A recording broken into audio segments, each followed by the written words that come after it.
uyu mwaka dushobora gutungurwa abapiyoniya, dushobora gutungurwa kuko muri Pi Network abantu benshi mumenyereye kwinjira muri Pi ecosystem mwagiye mubona impinduka nyinshi cyane. Ibi ari nabyo njya mbwira abapiyoniya benshi mufite Pi, nkababwira muti mukeneye kwiga uko Pi ecosystem imeze, mukamenya kuyinjiramo, kuko mu by'ukuri igihe cyose izi Pi zigiye kwita zigira agaciro kanyako muraza kwisanga n'ubundi muri out of the plan. Kubera iki? Kuko ibyo muzaba mufite ntimuzaba muzi uko bikora, uretse kuba murajya mubwirwa mukagendera ku byo abantu bababwiye gusa, udashobora we kwicukumburira ngo winjire muri ibyo bintu. Ntabwo ibingi bizaba bireba abantu bize gusa, kuko n'abatarize kuba wafata amahugurwa cyangwa kuba wafata umwanya ugakora ubushakashatsi kuri Pi ecosystem, ni wowe urayifite. Pi browser nta kindi mwayinstale mu matelefone yanyu, ni ukugira ngo mucukumbure murebe n'ibiki biberamo. Hari app nyinshi zamaze kwemezwa zageze mu mushinga kandi zikomeye. Hari ibigo byinshi byamaze kwemezwa byageze mu mushinga kandi bikomeye, ariko abapiyoniya benshi ntabwo mubizi. Ukuri abantu badakunze kuvuga, badashaka no kubabwira, ni uburyo Pi nibuze ishobora gutangirira ku mafaranga make, ariko biri official, kuko ibiciro byinshi aka kanya tubona ni manipulation. Ibi sinabura kubivuga, sinanatinya kubivuga. Nta Pi price iri official, cyangwa se igiciro cyanyacyo cyatangajwe na ba nyiri umushinga ntacyo turabona. Ibyo tubona hose ni ku masoko y'ama exchange. Okay, birashoboka cyane ko baba bafite uburyo bavugana na ba nyiri umushinga, cyangwa se na Pi owners, cyangwa se Pi founders, abafite mu nshingano, cyangwa se core team. Ubwo ni Dr. Nicholas Kokarisi na bagenzi biwe. Abo ngabo bashobora kuba bavugana n'abari abantu ba nyine ma exchanges, birashoboka. Ariko se ibintu bitari official biraza guca abantu intege gute, cyangwa bigira impinduka zindi gute? Niyo mpamvu abapiyoniya ngewe bahamagarira kubanza kumenya ecosystem imeze ite, ihagaze ite. Niyo iraza kukwereka ibintu utunze, urwego biriho n'agaciro bifite.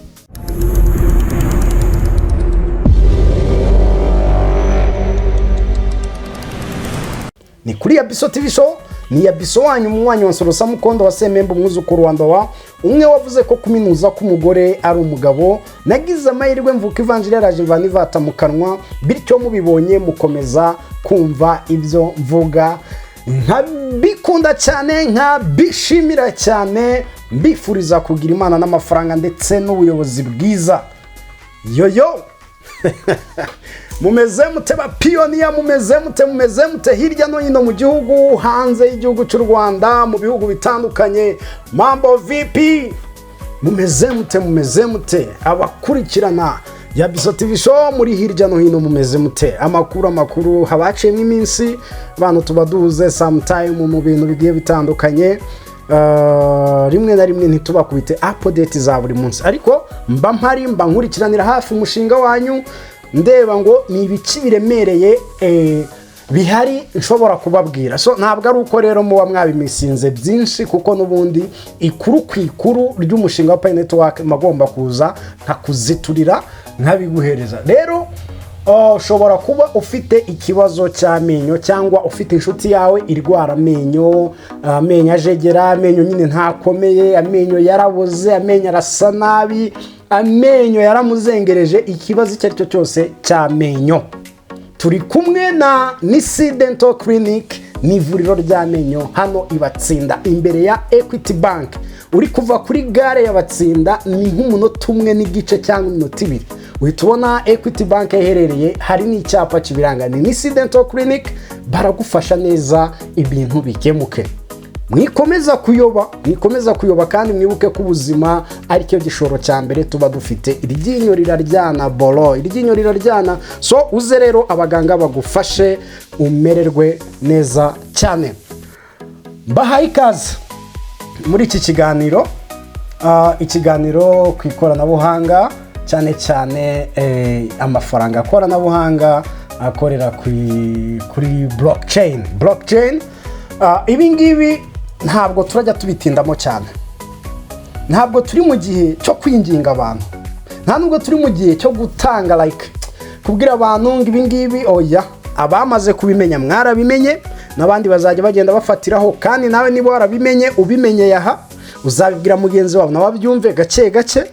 Nanone si ngombwa kwima abandi amakuru mu gihe uyafite, ariko mu by'ukuri ntabwo ibintu bikimeze nk'ibintu tubitangiye ubu ngubu aka kanya. Oya, hari amakuru tubifiteho, hari n'icyo twabibonyemo.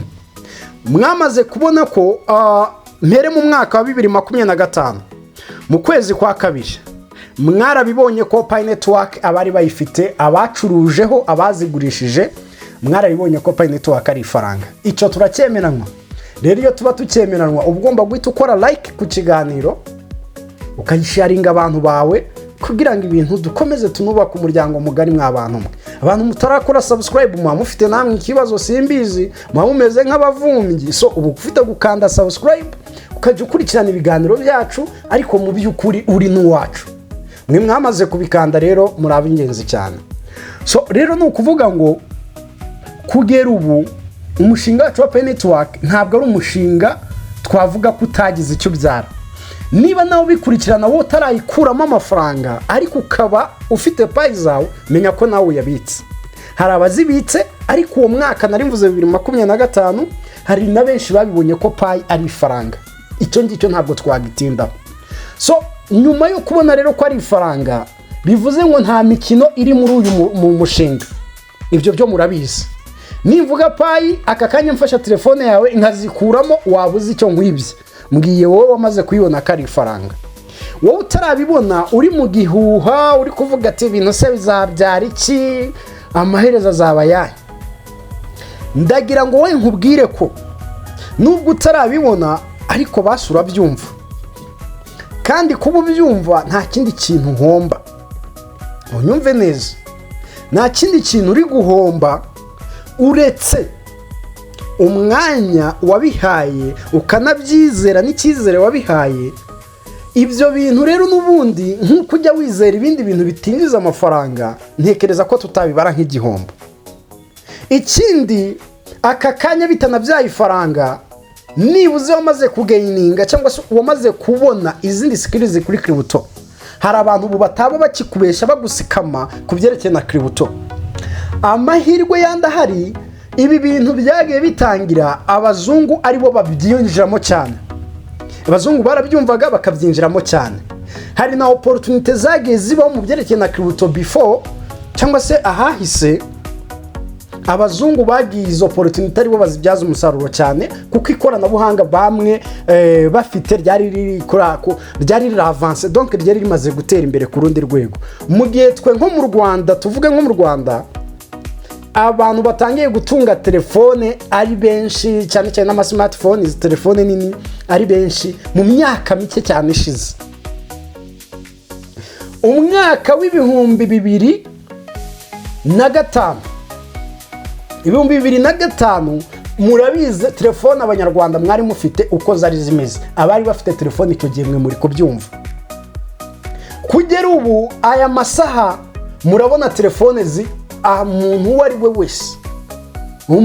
we wese, aho byageze no mu gihe cyashize abantu bakabona na telefone z'ibihumbi 20 zishobora gukora ibintu biteye ubwoba, smartphone.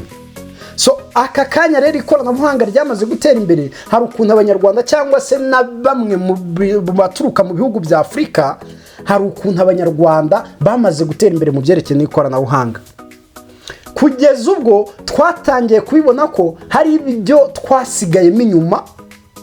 Mu gihe abazungu babibyaje umusaruro before, twe twamaze kubona ko ari ibyo twatayemo umwanya, ntitwamenya ngo ese izi telefone no mu gihe twazibonye zamaze iki. Icyo cyabaye ikibazo kinini gikomeye cyane, kuko twatinyaga scam ibera ku ikoranabuhanga. Nibyo koko abantu tuba dufite no kugira amakenga, ariko ntabwo twigeze tunashaka no kugira umuhate wo kwiga ngo tumenye ibyerekeye n'ama cryptocurrency cyangwa se icyerekeye n'ifaranga koranabuhanga.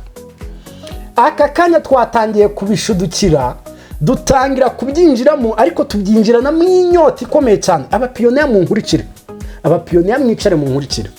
Twabyinjiranye mu inyota ikomeye cyane, hahandi twatekerezaga ko ubwo ari abakize babirimo, natwe ako kanya tugiye guhita dukira. tumaze kwinjiramo cyane cyane twigarukiye muri umushinga wa network, twawinjiyemo tuzi ku kwezi kumwe abantu turahita duhinduka bakire. Ibyo bintu niko byari bimeze. Nanjye umushinga nawinjiyemo bambwira bati harahiye ubaye miliyoneri. Rimwe kabiri gatatu turanabibona koko ko umushinga uri seriye, ariko abandi ntibabibona. N'ubu hari abatarabibona. Icyo nshaka gutindaho ni inyota twabyinjiranyemo tuvuga duti harahiye, abantu tugiye kugura imodoka, abantu tugiye kubaka ama etage binyuze mu mushinga wa network. Hari kuvuga ko hagiye kuza igiciro cya payi iriya GCV, aho payi imwe izaba ingana n'amadolari 314,159 by'Amerika, amadolari. Iyo ni payi imwe. Nukuba byonyine payi imwe uraza gusanga ari ibintu biteye ubwo niyo twafata payi iyi dolari tukarivunja ku gihumbi, deja byamaze kugera muri miliyoni. Byamaze kugera muri miliyoni 300 na miliyoni 300 na hano mu gihugu cy'u Rwanda ni amafaranga meza, ni capital nziza. None wibaze ku muntu wari ufite payi zigera mu bihumbi 200, mu gihumbi, muri payi 500, ukube ni byari bindi. Umuntu yarabyumvaga byonyine agatitira. Uko niko byari bimeze. Aka kanya Bapiyoniya ntabwo bashaka kumva ukuri kwa ecosystem. Biriya bintu byavuzwe cyane, ntabwo n'abantu batubwiraga amakuru ya network ntabwo bigeze batinda cyane ku cyerekeye na ecosystem. Ahubwo bo bavugaga ibintu bakatubwira bati harahiye. Niko koko niko byari bimeze.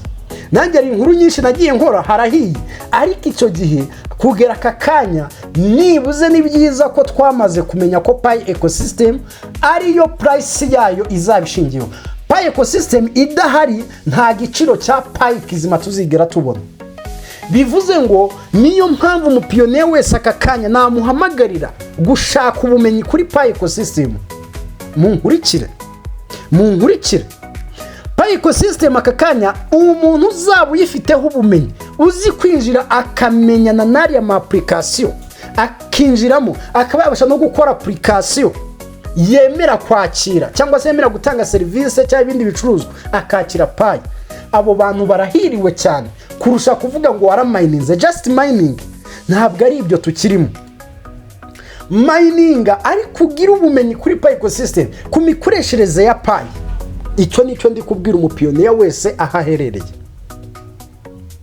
Aka kanya ni ikiganiro ndibuze kubakorera kirakurikira iki, aho umutwe w'abadepite ni mu nteko nshinga amategeko, ubwo nabo babishinzwe ibyo, baganira ku cyerekeye no gushyiraho amategeko agenga ibintu bya cryptocurrency, ifaranga koranabuhanga, kugira ngo donc umuturage arindwe scam cyangwa se uburiganya hitwaje nyine ikoranabuhanga, ubwo buriganya buveho, ariko kandi no kwanga gutesha agaciro ubukungu bw'igihugu. Ibyo nagiye mbibabwira, ndababwira ati bimwe mu bintu bibangamiye amareta cyangwa se leta z'ibihugu bitandukanye nuko cryptocurrency zitagenzurwa na banki nkuru z'ibyo bihugu cyangwa se zitagenzurwa na leta. Nta n'itegeko rihamye rirashyirwaho rikontorora ayo makributo. Aka kanya ibihugu byo byamaze kubona ko aho ikoranabuhanga riri kujya turaza gukenera n'ubundi n'ifaranga koranabuhanga. Niyo mpamvu n'aka kanya mu Rwanda umutwe w'abadepite wicara bakareba bakavuga bati ese cryptocurrency ko ziriho, abaturage ko babimenye, ko babyinjemo, ko bamenye ko ari opportunity, nta mahirwe kuri bo yo gutera imbere. Turaza gushyira yaye mategeko araza kubafasha mu buryo bwo kwirinda uburiganya cyangwa se ko abantu babasikama n'ubwo buriganya cyangwa ubujura bukorerwa kuri internet.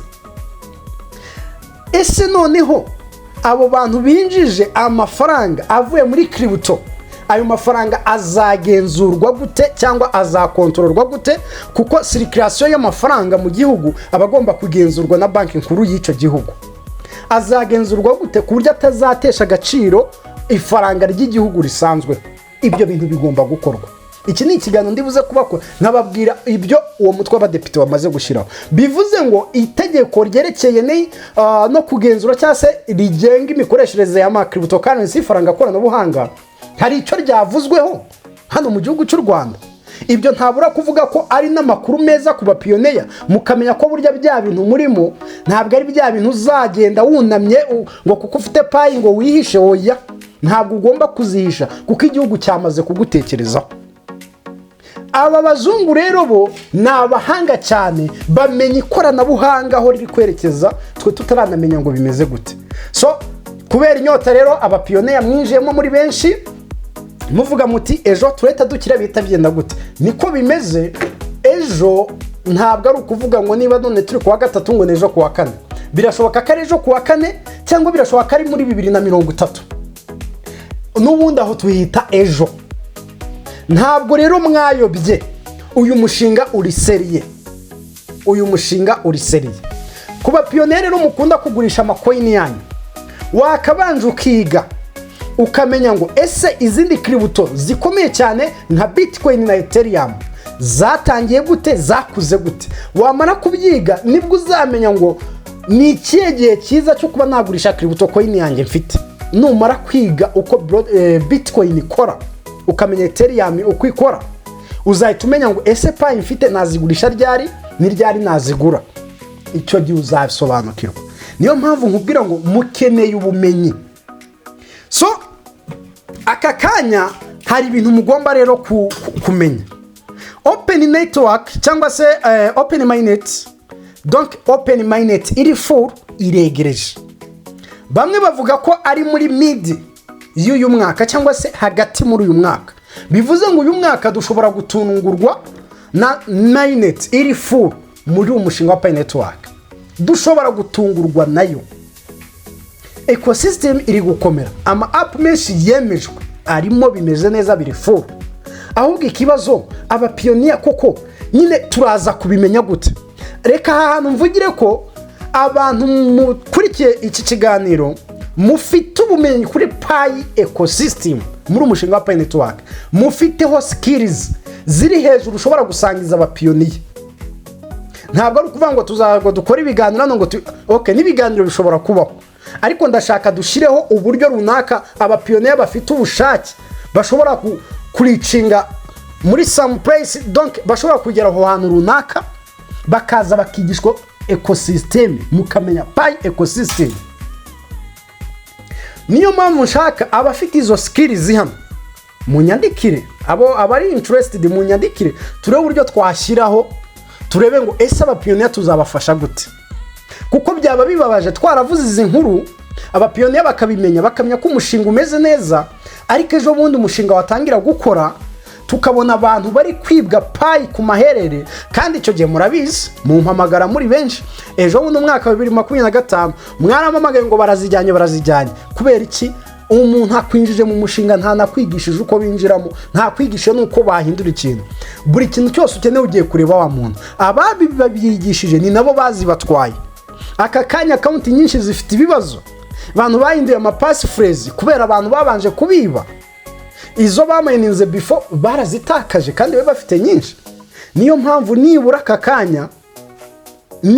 kanya hari amahirwe ushobora gufatiranya ukamenya ecosystem, kuko niho payi yawe niho ruzaba ruzingiye muri payi ecosystem. So kuri uyu nshuro rero payi Op.Mainnet iri soon cyangwa se yegereje. Muri uyu mwaka dushobora gutungurwa nayo n'ubundi uyu mwaka. Ubwo iyi midita hagati muri mwaka bitabaye twahita dufata iki gihembwe kindi cya kabiri, tukahita dufata 2023 2027. Abari mu kwezi kwa karindwi guhera ku itariki ya mbere kugeza mu kundi kwezi kwa gatandatu kundi mwaka. Ntabwo abapiyoniya mushaka kumva ibi bintu. Reka ahubwo noneho nkwereke utundi tuntu tugera nko muri tunga ushobora kwibandaho izi payi ukazazibyaza umusaruro, cyangwa se kugira ngo izi payi zizabyara ifaranga kuri wowe mu by'ukuri. Ikintu cya mbere kirenze ni ukubika payi zawe. Nicyo kintu cya mbere kirenze kugira ngo izi payi uzazibyaze umusaruro, ni ukubika payi zawe. Kabiri ni ukumenya ecosystem, kumenya imikoreshereze yayo, ukinjiramo ukagirana donc ukamenya azira apps zirimo, ukamenya ese zikora zite, byagenda gute. hari hamwe mu bihugu byatangiye kwakira payi mu kugura no kugurisha ibicuruzwa byabo. Birahari, ibyo bintu birahari cyane. Ugomba kumenya ecosystem, ukamenya, ukagira amakuru ku cyitwa market, crypto marketplace. Ukamenya ngo ese ni ikihe gihe cyiza cyo kugurisha coin zawe, crypto coin. Ni ikihe gihe cyiza? Bigusaba kugira ubumenyi kuri Bitcoin no kuri Ethereum. Icyo kintu nacyo ukakibikaho. Ikindi kintu mugomba kumenya kirenze n'ibindi byose, nuko uyu mushinga uko byagenda kose igihe kizagera ku mininga bikanga. Si uko bizaba byanze kuko application yapfuye, ahubwo urajya umayininga kubona payi z'ubuntu igihe kizagera zibure. Niyo mpamvu nibuze wowe Mupiyoniya wamenye cyangwa se ufite amahirwe yo kuba wabona ubundi buryo bwo kwinjiza payi, wagenda ugashuka abapiyoniya bagenzi bawe bakazikoherereza kuri wallet yawe, ukabaha ayo ubahaye ukazibikira iwawe, wakubaka app izemerera abantu kugura serivisi cyangwa ibicuruzwa banyuze muri app yawe, ukinjiza utwo ducommissions, ukinjiza izo payi zinyuzaho. Ubwo bwaba ari uburyo bwiza bwo kugira ngo izo payi zizagira umumaro. Iki kibazo narakibabaje ndababwira ngo ese payi ufite zirahagije ku buryo tuzamara kubona official price ya payi? Kuko ntabwo tuzabona payi, amahirwe menshi cyane ntabwo izahera hejuru, ntabwo izahera ku gaciro ko hejuru. Reka nze nacyo nkivuge. Uriteguye ko payi yatangira wenda ku madolari 5, ku idolari rimwe, biro official bikamara nk'umwaka bimeze uko? Uriteguye ko izo payi zawe waba ukizifite cyangwa warazihayihishije zigashira, kubona izindi bikakugora? Icyo ni ikibazo gikomeye mugomba kwibaza. Aho ngaho ugomba kuhamenyera ko payi ufite burya zidahagije, ni nkeya cyane. Ariyo mpamvu kuvuga ngo payi agaciro kawe katumbagiye kazamuka kagera ku rwego rwo hejuru ni ibintu byoroshye cyane, ni ibintu biri easy.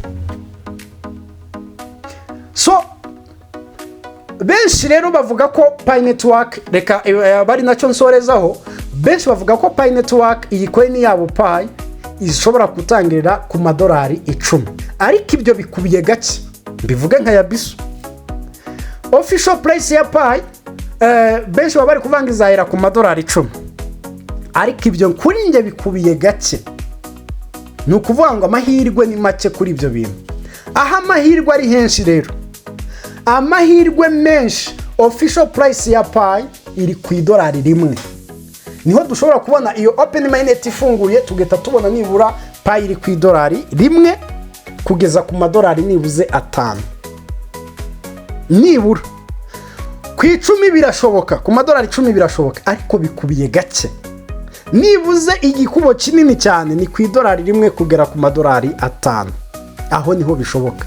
Noneho hakarebwa ngo ese abantu bitabiriye gute, bakoze icyo giciro gute, ecosystem iri gukora gute, ese koko Pi iri gukoreshwa muri bwa buryo bwo kwishyura no kugura ibicuruzwa, ubwo ya Rio utility nizagenderwaho, tukabona nibuze dutangiye kubona price of Pi izamuka. Bivuze ngo Rio utility igiye ku rwego rwo hejuru muri Pi ecosystem, aho tuzeta tubona agaciro ka Pi kazamuka byihuse cyane, nta nubwo bizagenda ngo gahoro. Oya, uko Pi ecosystem izaba iri gukora nibyo bizagena neza agaciro kayo, kuko bizatuma habaho demand of Pi. Abantu bazakenera Pi ari benshi kugira ngo bitabire ya mishinga. Ibi ngibi iyi ecosystem kubyimba kwayo bizaterwa nayo madapa azaba arimo cyane ya mishinga ikomeye, bya bigo bikomeye bizaba biri kwemera kwakira Pi. Haba za nganda zikomeye nagiye mbabwira, bakavuga bati mu byo tugurisha twe turakira Pi, ndetse ari naho ushobora kugera bakavuga ati twe twakira Pi gusa. Bikaba ngombwa ko abantu bajya gushakisha coin ya Pi kugira ngo babone izo service bashaka. So ahangaha rero niho ya ecosystem izabyimba kubyimba kwayo bigatuma habaho demand of pi iri ku rwego rwo hejuru. Iyo demand of pi igatuma nyine ya price of pi izamuka direct, nta nubwo izazamuka gahoro rwose. Ibyo ni ibintu ngomba kukubwira. So aka kanya rero abapiyoniya ikintu mugomba kumenya, ntabwo pi ikiri hype gusa. Pi network is no longer hype. Is no longer hype and just mining. No, ibyo twarabirenze. Ntabwo pi network ikiri bya bindi byo kumininga na hype gusa. Oya, pi network yatangiye kugira mu rwego rwa real utility, kuko abamaze kubigerageza. Iki kintu reka nkivuga, pi network iri muri preparation ikomeye cyane, iri mu itegura rikomeye cyane, aho ibingibi byose turimo ni final testnet. Ibi ni final testnet, kuko ama testnet yagiye akorwa menshi cyane before, yagiye akorwa cyane ndetse na mbere yuko umushinga tumenye bakoze ama testnet menshi cyane. So turi muri final preparation, final testnet, ibintu bikomeye cyane, aho umushinga wa pi network wenda kugera handi mwawushakaga. Icyakora cyo kuri wa mupiyoniya wari uzi ko tukibona full Op.Mainnet azahita habaho guhitukira, birashoboka ko utahitukira uwo munsi, ariko nibuze aka kanya n'ubundi umupiyoniya yamaze kubona ko iyi ari inzira nziza yo kubaka, akabona ko hari icyo n'ubundi bizatanga mu myaka iri imbere cyangwa se mu minsi iri imbere.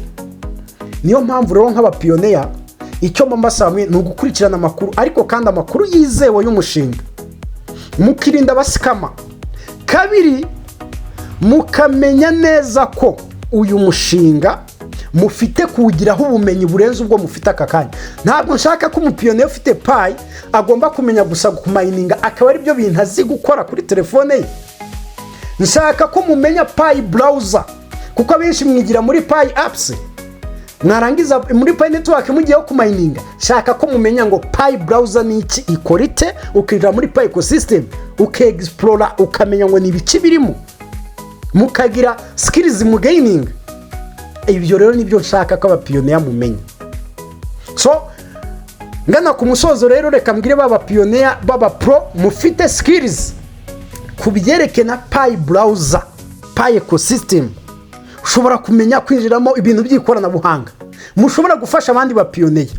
Shaka dukora ikintu kizima, tugire umusanzu duhereza abapiyoniya. Abapiyoniya ari ibintu byinshi bakeneye kumenya. Nawe mupiyoniya utaragize gute, dushaka dukora ikintu wisangamo kandi ukamenya, ukagira ubuhanga, umenya abantu batarajya bajya kugukorera ibintu. Oya, iri koranabuhanga rya blockchain cyangwa se ibi by'amakributo, ibi byaje nyine kugira ngo abantu be guhagarara abandi ku mutwe. Umuntu akomeza avuga ngo ibi nibyo ibintu byo gukontororwa. No, kugira ngo ukore ikintu ubanza usaba uburenganzira. No, isi turi kugeramo ikoranabuhanga hagomba kubaho ibintu byikora, ukagira umutekano, ukagira uburenganzira ku mutungo ufite. Ariko aka kanya nibona passphrase zawe ari abantu bazikubikira, urumva se pi ufite ari izawe? Urajya kwinjiramo kugira ngo urebe available balance, birasaba kujya kureba ngo umuntu akwinjiriremo. Urumva pi ufite ari izawe? Ntabwo ari izawe. Niyo mpamvu rero dushaka kubaha skills nibura ziraza kugufasha kugira uburenganzira ku bintu ufite. Ubwo ibyo nibyo kuri pi network, ukamenya pi browser, ukabubizi ubyinjiramo. Ntabyo kuvuga ngo warize ntiwize, mwese mukaba mubizi. Reka twongere mu kindi kiganiro, ntuze gucikwa naco. Ndababwira ngo ese amategeko y'u Rwanda aka kanya bigezehe kubyerekeye n'ifaranga koranabuhanga. Ntucikwe muri iki kiganiro, kora subscribe, dukomeze twubaka umuryango mugari wa YABISO TV show, murakagira Imana n'amafaranga ndetse n'ubuyobozi bwiza.